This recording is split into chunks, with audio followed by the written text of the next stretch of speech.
अस्सलाम वालेकुम। आज का हमारा टॉपिक है अनीमिया। अनीमिया कोई बीमारी नहीं है, बल्कि किसी भी बीमारी का सिम्टम है। जब किसी भी बीमारी की वजह से खून में रेड ब्लड सेल्स जो हैं वो कम हो जाते हैं, तो इसको अनीमिया कहते हैं। इसकी वजूहात क्या होती हैं, इसकी निशानियां कौन कौन सी हैं, घरेलू तौर पर इसको कैसे रोका जा सकता है, और होम्योपैथिक में कौन सा बेहतरीन ट्रीटमेंट है और कौन सी मेडिसिन हम यूज़ करके अनीमिया से सेहत पा सकते हैं। तो इसके बारे में मज़ीद डिटेल में आपसे डिस्कस करने से पहले मेरी आपसे रिक्वेस्ट है कि चैनल को अभी तक आपने अगर सब्सक्राइब नहीं किया तो चैनल को सब्सक्राइब कर लें और वीडियो को दूसरे लोगों को भी शेयर कीजिएगा, ताकि दूसरे लोग भी इससे मुस्तफ़ीद हो सकें। और वीडियो अच्छी लगे तो आप लाइक भी कर दीजिएगा और कमेंट्स बॉक्स में अपनी कीमती राय का इजहार भी ज़रूर कीजिएगा। अब चलते हैं डिटेल की तरफ। खून के अंदर 3 मेन कंपोनेंट्स पाए जाते हैं: white blood cells, red blood cells and platelets. White blood cells जो है ये हमारे इम्यून सिस्टम का लाजमी हिस्सा होते हैं, और जब भी कोई वायरस, बैक्टीरिया या जरासीम हमारे जिस्म पर हमला करते हैं तो इसको रोकते हैं, इनसे लड़ते हैं और इससे हिफाजत करते हैं। और ये बॉर्डर आर्मी की तरह काम करते हैं, जैसे बॉर्डर पे बैठी आर्मी जो है वो मुल्क की हिफाजत करती है। इसी तरह रेड ब्लड सेल्स जो है ये responsible for the transporting oxygen from our lungs to our body tissues, यानी साफ ऑक्सीजन वाला खून तमाम जिस्म के हर हिस्से तक पहुंचाना इनका काम होता है, और गंदा कार्बन डाइऑक्साइड वाला खून वापस फेफड़ों तक सफाई के लिए लेके आना रेड ब्लड सेल्स का काम होता है। और रेड ब्लड सेल्स अगर कम हो जाएं तो इसको अनीमिया कहते हैं। अनीमिया की कुछ वजूहात यहाँ पे मैं आपके सामने डिस्कस करती हूँ। इसमें पहली वजह जो है वो आयरन की डिफिशिएंसी है। अगर हड्डियों के अंदर बोन मैरो का यानी हड्डियों का गूदा जो है वो कम हो जाए तो इससे HB प्रॉपर बन नहीं रहे होते, तो आयरन की डिफिशिएंसी हो जाती है। और दूसरी इसकी रीज़न विटामिन की डिफिशिएंसी है। हमारी बॉडी के अंदर कुछ आम विटामिन पाए जाते हैं जिसमें A, B, C, B में अब इसकी ब्रांचेस आगे होती हैं B1, B2, B3 यानी B12 तक। तो ये सब जो है ये अपना अपना काम कर रहे होते हैं, लेकिन विटामिन B12 जो है अगर इसकी कमी हो जाए तो रेड ब्लड सेल्स की कमी हो जाती है और इंसान को अनीमिया हो जाता है। अगली रीज़न है एप्लास्टिक अनीमिया। एप्लास्टिक अनीमिया में रेड ब्लड सेल्स जो है वो कम हो जाते हैं, और इसमें जो है वो डिस्ट्रॉय जो सेल्स होते हैं रेड ब्लड सेल्स, ये डिस्ट्रॉय ज़्यादा हो रहे होते हैं और बन कम रहे होते हैं।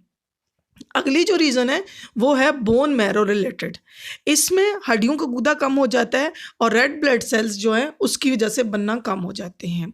एक और रीज़न है वो क्रोनिक डिजीज़ेस। क्रोनिक डिजीज़ेस जो है ये बहुत बड़ी रीज़न है, जिसमें शुगर, थैलेसीमिया, BP वगैरह का प्रॉब्लम, ये इसके अलावा बहुत सी बीमारियां होती हैं जिनकी वजूहात की बिना पे जो है वो अनीमिया हो जाता है।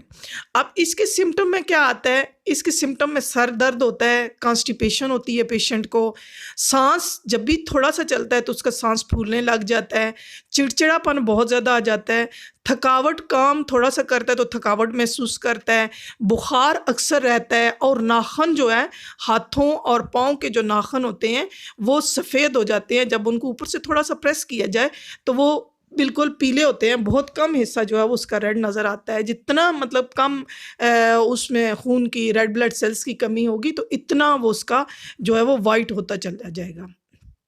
इंसान की जो जल्द है उसका रंग पीला हो जाता है, होंठ वगैरह भी पीले और सफ़ेद हो जाते हैं, हाथों पाँव के जो तलवे हैं ये भी इनका रंग सफ़ेद और पीला हो जाता है, और नाखून, आंखें वगैरह जो हैं ये भी सफ़ेद हो जाती हैं। अब इसमें घरेलू ट्रीटमेंट में ये है कि घरेलू खुराक में एक तो आप विटामिन से भरपूर खुराक खानी है पेशेंट ने, और दूसरा जो है वो सब्ज़ियां ज़्यादा इस्तेमाल करनी है, पानी ज़्यादा पीना है, और हमेशा से नीम गर्म पानी पीना है, और गैर जो सेहत बख्श चीज़ें हैं उनके खाने से इजतनाब करना है। हमेशा से ताज़ा फल और जो है वो ताज़ी सब्ज़ी जो है वो उसको लेना है, और सब्ज़ी हमेशा से जो है वो उसको ऐसे पकाना है कि बहुत ज़्यादा भूनना नहीं है, बहुत ज़्यादा मसाले डाल के, बल्कि उसको मट्टी की हांडी में सब्ज़ी को दम पे उसके जो सब्ज़ी का अपना पानी है उसके साथ सब्ज़ी को गलाएं, और उसमें ज़्यादा से ज़्यादा कोशिश करें कि आप जैतून का ऑयल डालें और नमक मिर्ची कम डालें, सब्ज़ मिर्ची, और अगर काली मिर्ची डाल लें तो वो उसके बेहतरीन रिज़ल्ट आते हैं। इसके अलावा सलाद में चुकंदर, और इसके अलावा कलेजी, सलाद, सब्ज़ पत्तों वाली सब्ज़ियाँ, दूध जो है इसका इस्तेमाल ज़्यादा करें। तो इंशाल्लाह घरेलू तौर पे पेशेंट की आहिस्ता-आहिस्ता, थोड़ा टाइम लगता है लेकिन आहिस्ता-आहिस्ता जिस्म का हिस्सा बन के जो आयरन की डिफ़िशियंसी है या रेड ब्लड सेल्स की डिफ़िशियंसी है, अनीमिया है, तो वो ठीक हो जाएगा।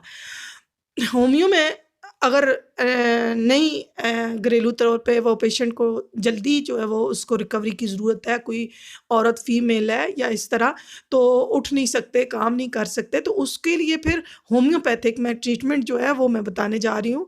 तो होम्योपैथिक में पहली जो मेडिसिन है वो है फेरम फास। फेरम फास जो है वो 6x की पोटेंसी में लेनी है। ये 3 टाइम 5-5 कतरे बड़ों के लिए, फीमेल के लिए।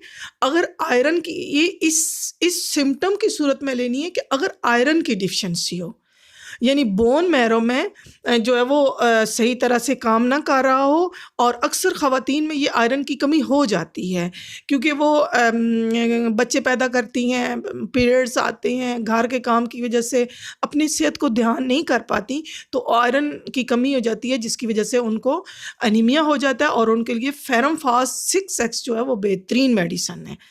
अगली मेडिसिन है फेरम मेटल। फेरम मेटलकम जो है ये 200 की पोटेंसी में सुबह शाम यूज़ करनी है, लेकिन इसका सिम्टम अगर आ रहा हो कि अगर चलने पर दिल की धड़कन तेज़ हो जाती हो, चेहरा पीला हो जाता हो, तो फिर ये दवा जो है अनीमिया के लिए आपने यूज़ करवानी है, और ये उसके लिए बेहतरीन काम करती है। अगली दवा जो है वो होम्योपैथिक की, वो है चाइना।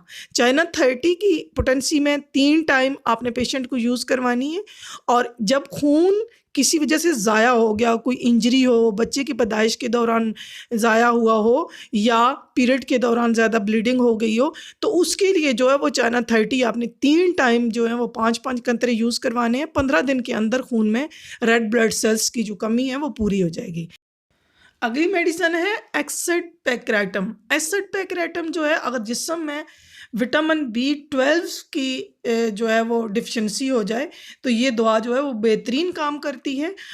इसका मरीज़ जो है वो हाथों पाँव में जो है वो चुभन महसूस करता है, यानी जिस पेशेंट को हाथ और पाँव जैसे सुन्न हो जाते हैं, सुइयाँ चुभती हैं, तो उसके लिए जो है वो एसेट पैक्राटम आप 3 टाइम 5-5 कतरे जो है वो नीम गर्म पानी 1 चम्मच के अंदर डाल के आप पेशेंट को दे सकते हैं।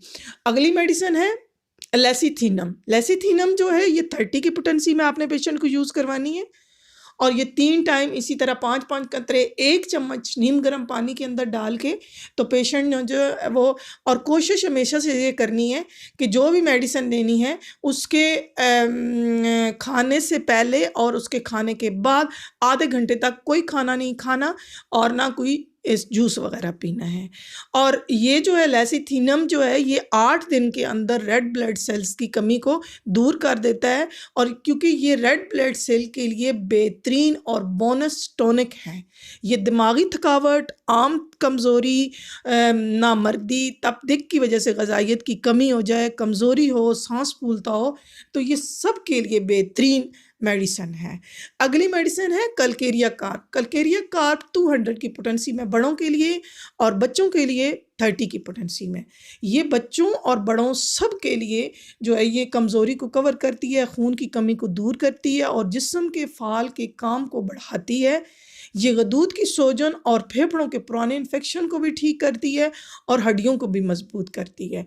तो जो बच्चे, छोटे बच्चे जो हैं वो जल्दी नहीं चलते, या उनके दांत देर से निकलते हैं, या वो कमज़ोर होते हैं, उनकी हड्डियाँ कमज़ोर होती हैं, तो उनके लिए भी आप ये यूज़ करवा सकते हैं। तो इसके जो है ये लेने का तरीका ये है, ये छोटे बच्चों के लिए आपने 3 टाइम जो है वो 2-2 कतरे 1 चम्मच नीम गर्म पानी के अंदर डाल के देने हैं, और बड़ों के लिए 5-5 कतरे 3 टाइम कलकेरिया कार्ब 200 की पोटेंसी की। बच्चों के लिए 30 की पोटेंसी, और बड़ों के लिए 200 की पोटेंसी जो है वो 3 टाइम 5-5 कतरे जो है वो इस्तेमाल करने हैं। तो अब भी जो है वो मैं आपको मज़ीद जो है वो डिटेल में नहीं लेके जाऊँगी, और इसी के साथ मैं अब आपसे इजाज़त चाहूँगी, और बहुत जल्द एक नई वीडियो के साथ आपके सामने हाज़िर होंगी। अल्लाह आपका हामी नासिर हो। अल्लाह हाफ़िज़।